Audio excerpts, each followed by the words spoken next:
before we wrap it up to Danny, I just want to, I suppose, what would be 2 or 3 major lessons that you've learned along the way as an entrepreneur and as a human doing and learning by doing? What are 2 or 3 lessons that you could share?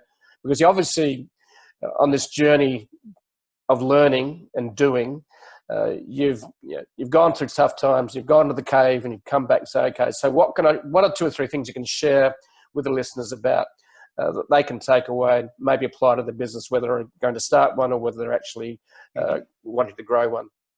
Yeah. So, something that I say a lot, it's actually on my shirt right now as we talk, is life is short. And so it's incumbent on all of us to do stuff that matters. Mm-hmm. And I think that's very true. That's a very, very powerful kind of framing that should drive us to do things that really matter. Mm-hmm. But that said, there's also a dimension to this, which is that life is actually long. Something I've learned, this book, Teach Your Gift, is like my, 11th or 12th book or something. So it's been a while that I've been writing books. And something I've noticed, I've seen this in a lot of authors, but certainly I experienced it myself, is that whenever you work on something big, Mm-hmm. right? You work on something that's a big thing that you're putting out into the world, and the book certainly qualifies, but a product that you're launching or any big thing that you're doing, there's a tendency to become very monolithic in your thinking, right? It's not, this is my next book. This is the book. This is the book that will, it's my magnum opus. It's the thing that will hopefully change the world. It is my mark on the universe.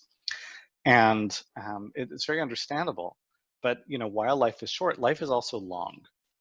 And no one thing that you're doing is probably going to be like the one thing of everything. And so, just adopting this perspective that, it's not about this one home run. It's about a series of good hits. That's what makes life meaningful. That's what leads to good achievement and good outcomes. So, setbacks are going to happen, and that's okay. One of the things I like to say is that failure is only failure if it happens in the last chapter.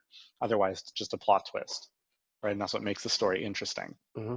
So, there's always going to be challenges. There's always going to be setbacks, and that's great. Those are opportunities for learning, and that's how the next item in the series of whatever you're doing will get better. So I guess what I would encourage people to think is kind of holding that balance between life is short, so they should do stuff that matters, but life is also long, and they have a lot of chances to make things right as long as they keep trying. Yep.